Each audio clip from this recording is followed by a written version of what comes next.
ओम शांति। अव्यक्तवाणी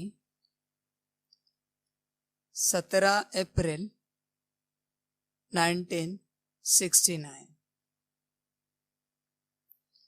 आबू आध्यात्मिक संग्रहालय का उद्घाटन। पहला पॉइंट है, सर्व स्नेही बच्चों को बाप की नमस्ते। आपका स्नेह किससे है? कोई ने कहा बाप से, कोई ने कहा सर्विस से।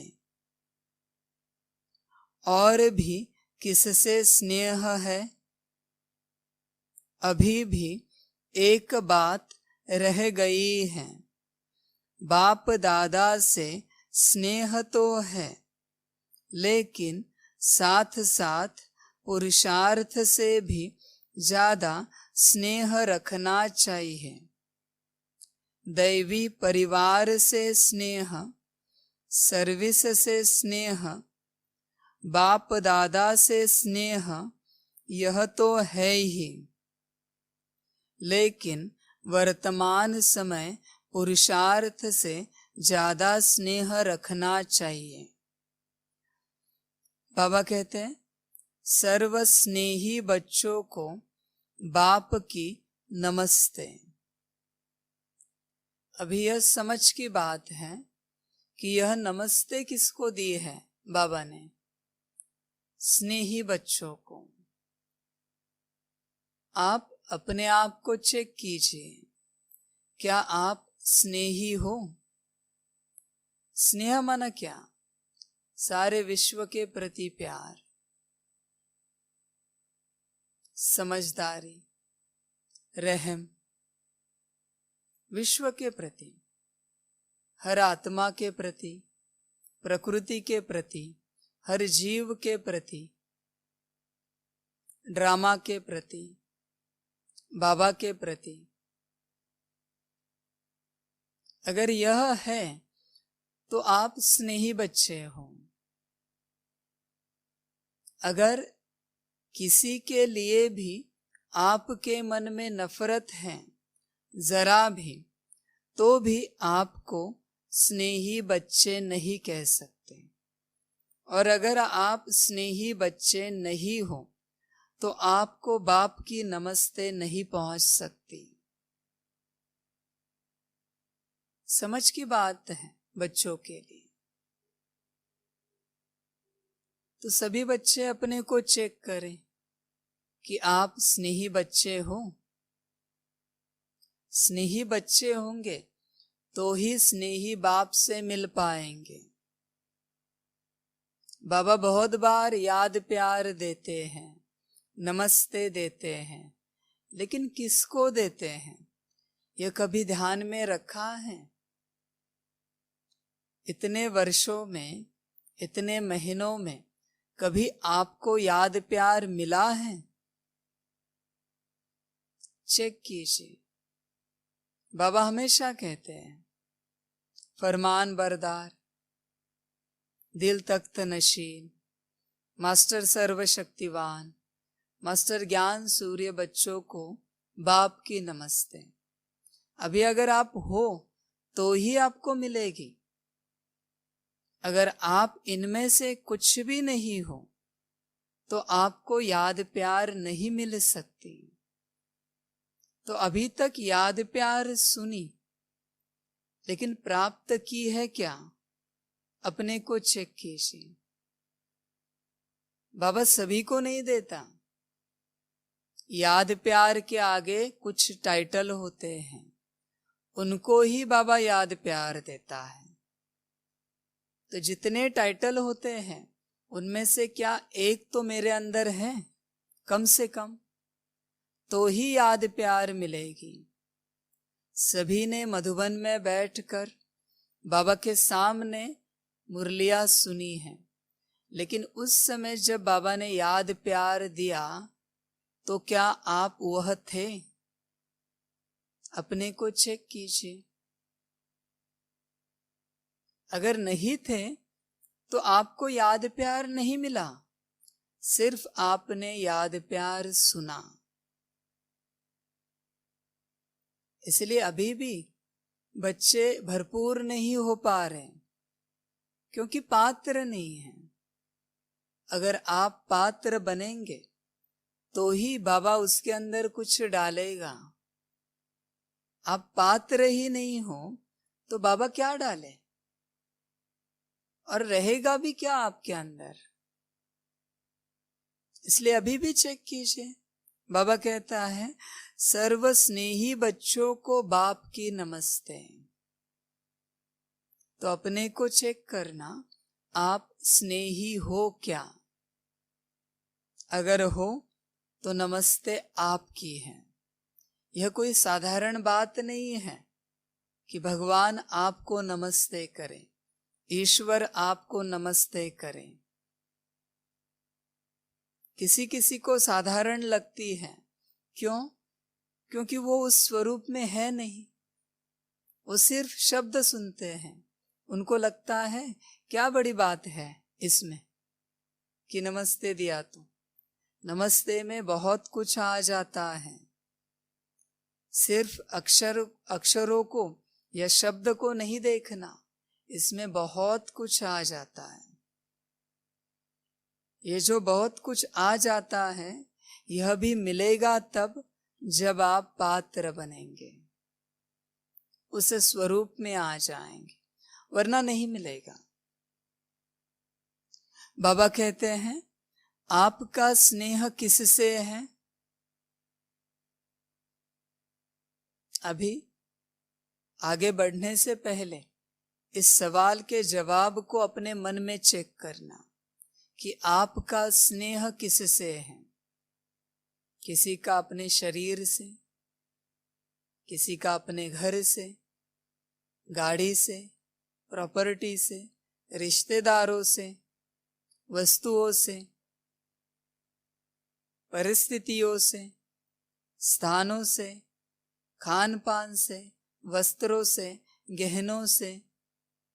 क्या इसमें आप आते हैं? चेक करना, चेक करना अपने स्नेह को। किसी का स्नेह होता है ज्ञान से, योग से, धारणा से, सेवा से। उसमें भी दो प्रकार के स्नेह हैं, एक शुद्ध एक अशुद्ध। शुद्ध स्नेह से सबको सुख मिलता है और खुद को भी सुख मिलता है। अशुद्ध स्नेह से खुद भी दुखी होते हैं और दूसरों को भी दुखी करते हैं। तो आपका स्नेह किससे है? अपने मन में जवाब चेक करना। उस समय कोई ने कहा बाप से, कोई ने कहा सर्विस से। बाबा पूछते हैं, और भी किससे स्नेह है? अगर बाबा ने पूछा है और भी किससे स्नेह है, क्वेश्चन मार्क है, इसका मतलब जरूर है। इसीलिए बाबा पूछ रहा है। बहुत बार बच्चे क्या सोचते हैं, यह ज्ञान मेरे लिए नहीं है, बाजू वाले के लिए। यह मुरली मेरे लिए नहीं है, बाजू वाले के लिए है। जो ज्ञान आप सुनते हो वो ज्ञान आपके लिए ही है, आपके लिए ही है। इसलिए आप सुनने के निमित्त बने हो। फिर लाइव में सुनो या फिर ऑडियो सुनो, किसी और से सुनो, जो ज्ञान आपकी तरफ पहुंच रहा है वो आपके लिए ही है। इस बात को पक्का समझना। ड्रामा आपके लिए ही सुना रहा है ताकि आपके अंदर बदलाव हो जाए। बहुतों को लगता है मेरे अंदर ऐसी कोई बात ही नहीं है। सूक्ष्मता से चेक करना, बहुत सारी बातें मिलेंगी। इसलिए जो आपके सामने सुनाया जाता है वो आपके लिए है, ये पक्का करना। तो बाबा अगर पूछ रहे हैं और भी किससे स्नेह है, इसका मतलब आपके मन में कुछ तो है जिसे आपको चेक करने की आवश्यकता है। अभी भी एक बात रह गई है, बाप दादा से स्नेह तो है। बाबा कहते हैं बाबा से तो स्नेह है, बाप दादा दोनों से स्नेह है। अभी दोनों में किससे ज्यादा स्नेह है चेक करना। बाप दादा में, ब्रह्मा बाबा और शिव बाबा में ज्यादा स्नेह किससे है चेक करना, और अपने मन में ही कंक्लूजन निकालना कि किससे ज्यादा होना चाहिए या दोनों से समान होना चाहिए। ये आप ही आपका निर्णय ले लेना। बाप दादा से स्नेह तो है, बाप दादा से स्नेह है, इसीलिए बाबा से जुड़े हुए हैं। जिस दिन बाप और दादा दोनों में से किसी के लिए भी स्नेह निकल जाएगा, आप डिस्कनेक्ट हो जाएंगे दोनों से। ब्रह्मा बाबा और शिव बाबा दोनों से स्नेह होना चाहिए। किसी के लिए भी अगर स्नेह निकल गया, आप दोनों से डिस्कनेक्ट हो जाएंगे। ताकत मिलना बंद हो जाएगी, पालना मिलना बंद हो जाएगी। ऐसे नहीं कि हमारा बस शिव बाबा से प्यार है, ब्रह्मा बाबा की कोई आवश्यकता नहीं। गलत फहमी है। किसी से भी आप प्यार ना करो, स्नेह ना करो, ये नहीं हो सकता। अब चल ही नहीं सकते। आपको अगर ज्ञान में चलना है, ऊंच पद पाना है, अपनी स्थिति को बेहतर बनाना है, तो दोनों से स्नेह होना ही चाहिए। तो बाबा कहते हैं बाप दादा से स्नेह तो है, लेकिन साथ साथ पुरुषार्थ से भी ज्यादा स्नेह रखना चाहिए। अभी मुख्य बात आ गई कि पुरुषार्थ से ज्यादा स्नेह रखना चाहिए। आत्मिक स्थिति बनानी है, बाबा को याद करना है, विश्व सकाश देना है, यह पुरुषार्थ है। इससे स्नेह ज्यादा होना चाहिए। घड़ी 2 घड़ी मिले, सेकंड आधा सेकंड मिले, इसमें से कोई भी बात करो। आत्मिक स्थिति, बाबा की याद, विश्व सकाश, लेकिन पुरुषार्थ से स्नेह होना ही चाहिए, कुछ भी हो जाए। बाबा क्या कहते हैं? साथ साथ पुरुषार्थ से भी ज्यादा स्नेह रखना चाहिए। मम्मा बाबा ने पुरुषार्थ से ज्यादा स्नेह रखा ना, तभी तो नंबर 1 बने। पता चलता है कौन से बच्चे पुरुषार्थी हैं और कौन से बच्चे अलबेलेपन में चलते हैं। पुरुषार्थी बच्चों की दृष्टि और वाणी से पता चलता है, उनके कर्म से पता चलता है कि यह पुरुषार्थी बच्चे हैं। और किसे पुरुषार्थ की जरूरत है यह भी पता चलता है चाल चलन से। इसलिए बाबा कहते हैं पुरुषार्थ से भी ज्यादा स्नेह रखना चाहिए। दैवी परिवार से स्नेह, अभी जो दैवी परिवार है उससे बहुत स्नेह होना चाहिए। अगर आपका स्नेह नहीं होगा दैवी परिवार से, फिर भी आप बाप दादा से डिस्कनेक्ट हो जाएंगे। परिवार का अगर डिसरिगार्ड करेंगे तो आप बाबा के साथ कनेक्टेड नहीं रह सकते, आप डिस्कनेक्ट हो जाएंगे। किसी को लगता है हमें तो बस बाबा से मतलब है, परिवार से क्या लेना देना। क्या सतयुग में अकेले राज्य करेंगे, अकेले स्थापना करेंगे, अकेले विश्व कल्याण करेंगे? आप अपने आप को अकेले सुधार नहीं सकते बिना परिवार के, तो बाकी की बातें तो दूर रही। परिवार अहम हिस्सा है।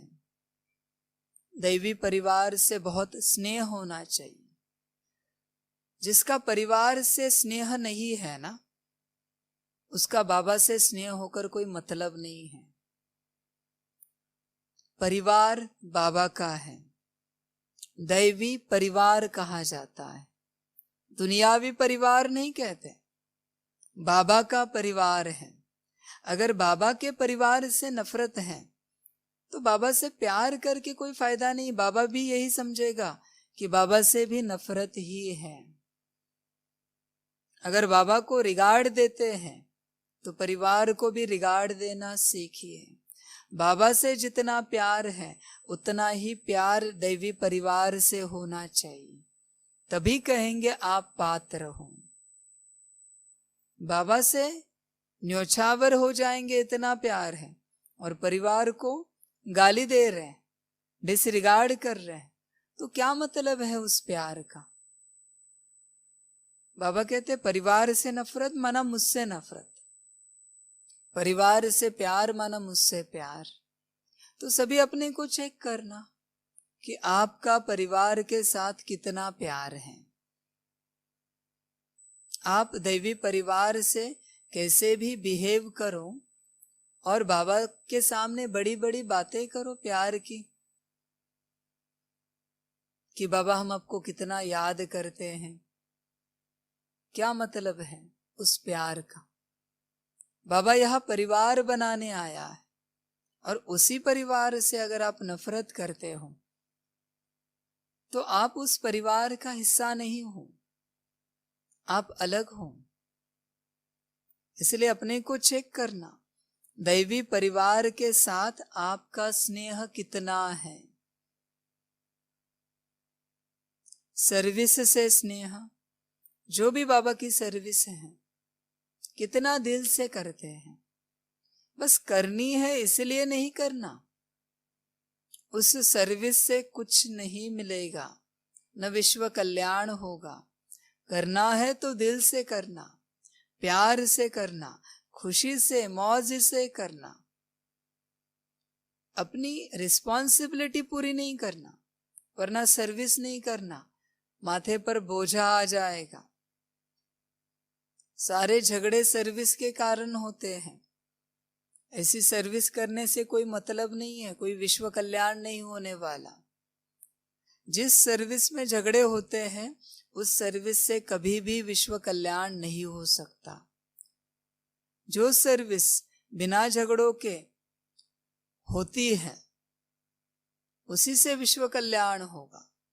इसलिए जब भी सर्विस करो खुले दिल से करो, प्यार से करो, स्नेह से करो,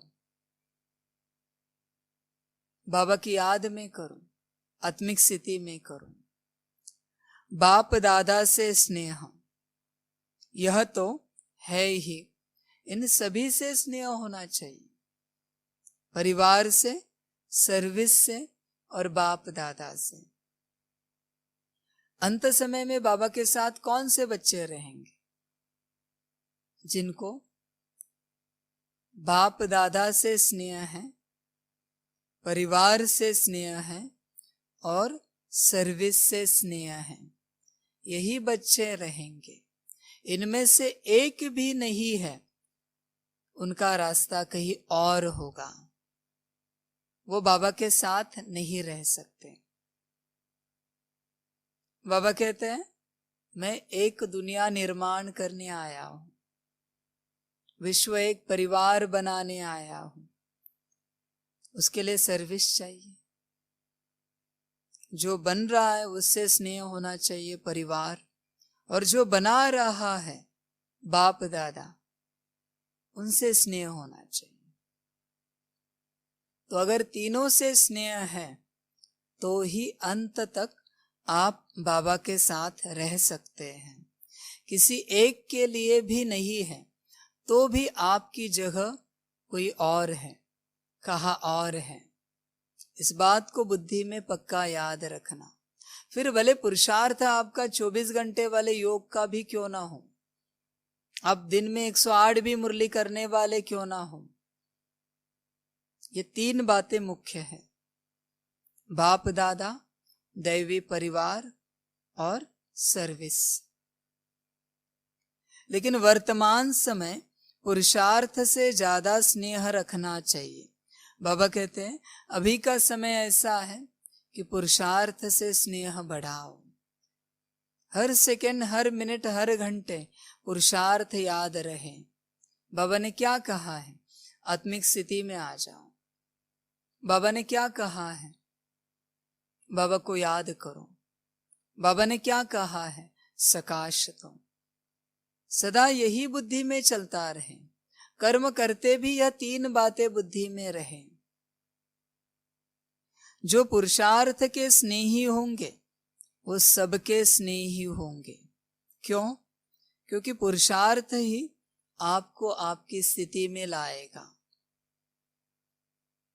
आपको बाप समान बनाएगा, आपको विश्व सेवाधारी बनाएगा। तो आप अपने आप सबके स्नेही बन जाएंगे।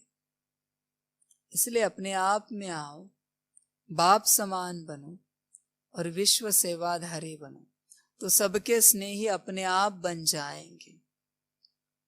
पुरुषार्थ से हरेक का कितना स्नेह है वो हरेक को चेक करना है। बाबा कहते हैं हरेक आत्मा चेक करे हमारा पुरुषार्थ से कितना स्नेह है। जब भोजन करना है तो उसके लिए जितना उमंग उत्साह होता है, क्या उतना उमंग उत्साह योग के लिए, मुरली के लिए, विश्व सकाश देने के लिए, आत्मिक स्थिति में आने के लिए होता है? चेक करो, वही पता चलेगा आपका स्नेह भोजन से ज्यादा है या पुरुषार्थ से ज्यादा है। कोई अच्छा पदार्थ बने, जितने उमंग उत्साह से आप भोजन करने बैठते हो, क्या उससे कई गुना ज्यादा उमंग उत्साह में योग करने बैठते हो, आत्मिक स्थिति का अभ्यास करने बैठते हो? चेक करो। एक छोटी सी बात है, भोजन,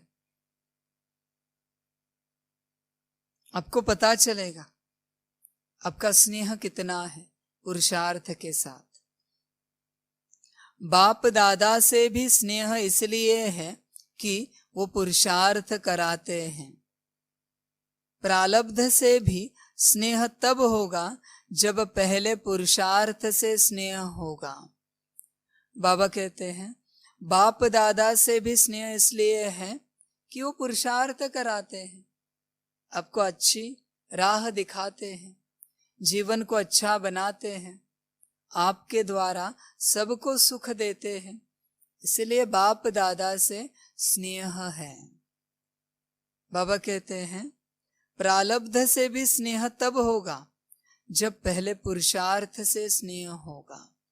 सतयुग में लक्ष्मी नारायण बनना है, इससे स्नेह तब होगा जब यह पुरुषार्थ करेंगे, वरना नहीं होगा।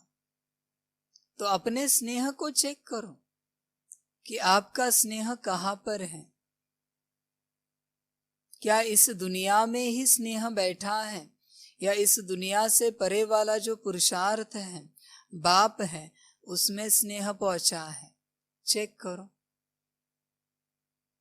दैवी परिवार का भी स्नेह तब तक ले अथवा दे नहीं सकते जब तक पुरुषार्थ से स्नेह नहीं है। बाबा कहते हैं दैवी परिवार को भी स्नेह तब तक नहीं दे सकते जब तक आप आपकी स्थिति में नहीं हो। आप आपकी स्थिति में कब आएंगे? जब पुरुषार्थ से स्नेह करेंगे। दैवी परिवार को न दे सकते हैं न उनका ले सकते हैं जब तक आप आपकी स्थिति में नहीं हैं। आपको आपके पुरुषार्थ से स्नेह नहीं है। पुरुषार्थ से स्नेह माना क्या है? दिन रात उसी का चिंतन चलता रहे कि यह करना है, यह स्थिति बनानी है, यही चलता रहे, तब आप स्नेही बन जाएंगे, स्नेह दे पाएंगे और स्नेह ले पाएंगे, तब तक कुछ नहीं होगा। स्नेह मिले भी फिर भी आप ले नहीं सकते जब तक आप आपकी स्थिति में नहीं हो।